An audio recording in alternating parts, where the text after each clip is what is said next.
Alan Watt of CuttingThroughTheMatrix.com. How are you today, Alan? Not too bad. Not too bad.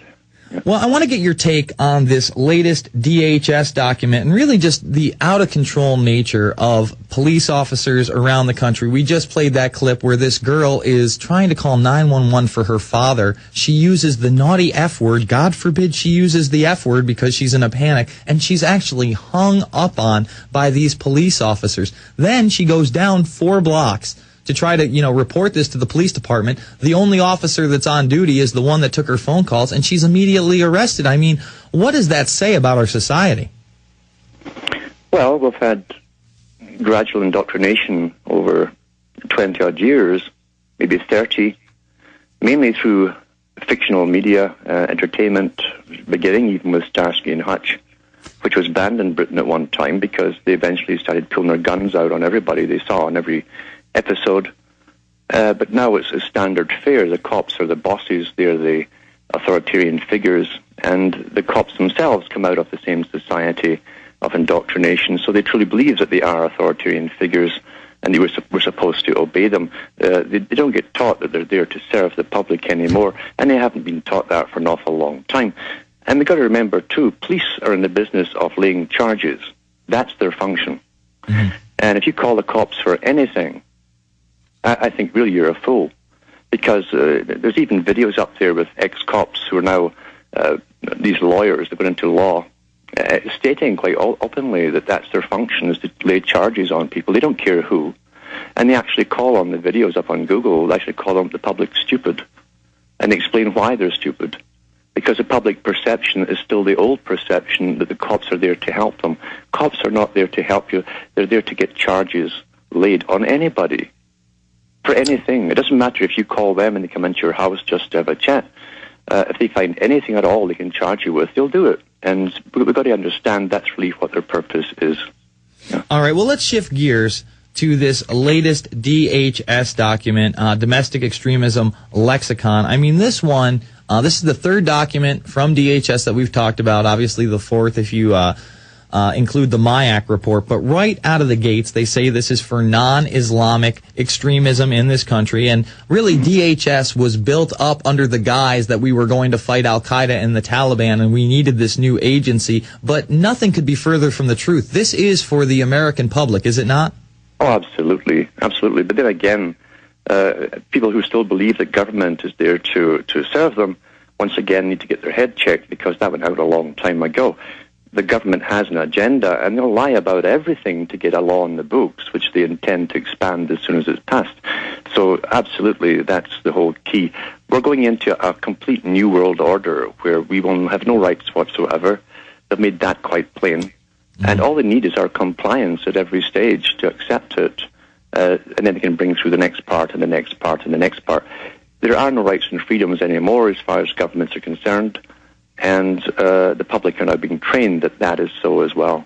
Absolutely. And in the UK right now, they have now banned 16 people from coming into the country. They're only releasing 10 names. Who knows who the other 6 are? But this same woman is out there saying, you know what, on top of that, this ID card is great, and we can play that clip. In fact, we'll play that clip coming up in the next segment. She's basically saying, oh, the biometric thumb scan and your face scan will be on this card, and it's a good thing because people already have to prove who they are, and it's really inconvenient if you have to bring in your electric bill, all this nonsense. And then she says, well, it really doesn't matter anyway because 30,000 people already have it, and by the end of the year, 70,000 will have it. Like you said, it's this incremental step into this new world order, and I think that's a big part of it.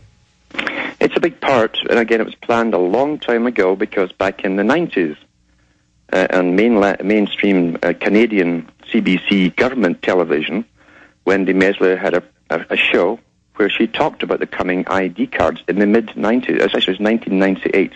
Mm-hmm. And she talked to the manufacturers that would be manufacturing it for Canada, the US, and Britain.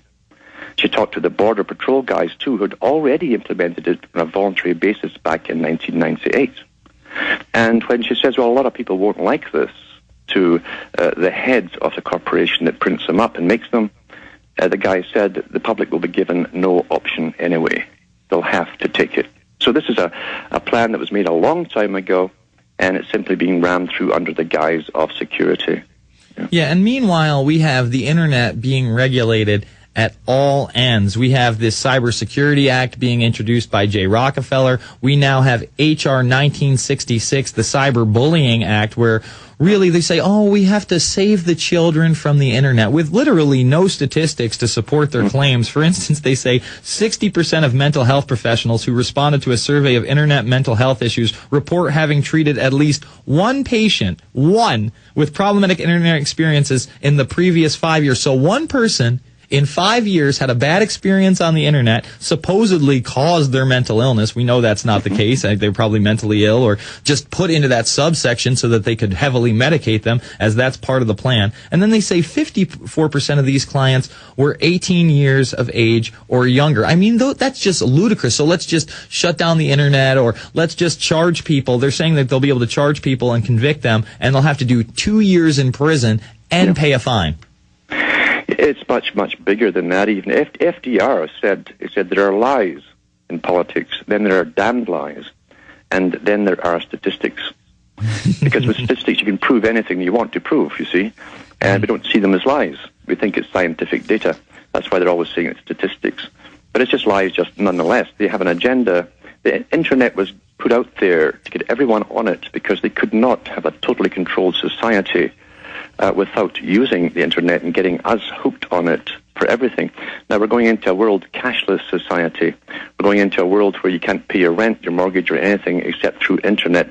So eventually, if they blacklist you, you'll be unable to pay for anything. You'll be an outcast. You'll be on the streets, and they're going to use it as a form of punishment and control on the public. That's why we've got it. And so many people... Yeah. So many people are out there volunteering their information, not even realizing, how serious it is. When you have a Facebook page, and I have a Facebook page, I have a MySpace, but I'm not constantly updating. People put their status on there. They literally tell their life story, what I'm doing at this minute, that minute, this minute. They put up pictures from every event they've ever been to. I've never been a big picture hound. I don't really post that much stuff. But they are literally creating a profile on themselves that will be databased by this government. It's already been stated by the British and Canadian governments. They're using everything on that you put up voluntarily as legal evidence, should they ever have to use it against you. Absolutely. I want to go and I want to play this clip of this monster of a woman who has banned against 16 people from her country and is gleefully talking about the coming identification cards in the United Kingdom. You see governments here to help and protect and stop terror, and she just makes up all these ludicrous lies that people are just randomly wandering around with their bills and their information and their passports. People carry their passports when they're leaving the country or entering another one. I only carry my electric bill when I'm going to pay it, Alan. I mean, her arguments are absolutely insane. Well, there are no arguments at all. It's just a political liar giving you the spiel, and that's her job. Politicians don't see the public as someone they're responsible to. They see the public as basically just a big herd that must be manipulated and lied to in order to get what's right for them, how they should behave and how they should act, etc. Back in the 90s, Canada and the U.S. and all British Commonwealth countries bought in. I mean, Canada alone bought 5 Super Cray computers. Australia did the same thing. These were owned by the post office, of all places. And they created massive buildings for them. No one could tell us what they were for, because one Super Cray computer could handle all the data of everyone in the U.S. and Canada. And it turns out it was for the coming ID cards that we're now hearing about. This is back in the 90s. They were already building the facilities for it. We're simply living through an agenda, and it's the politicians' job simply to con us to go along with it, thinking it's under the guise of terrorism. Absolutely, and we'll be back to discuss that on the other side. It's the Alex Jones Show.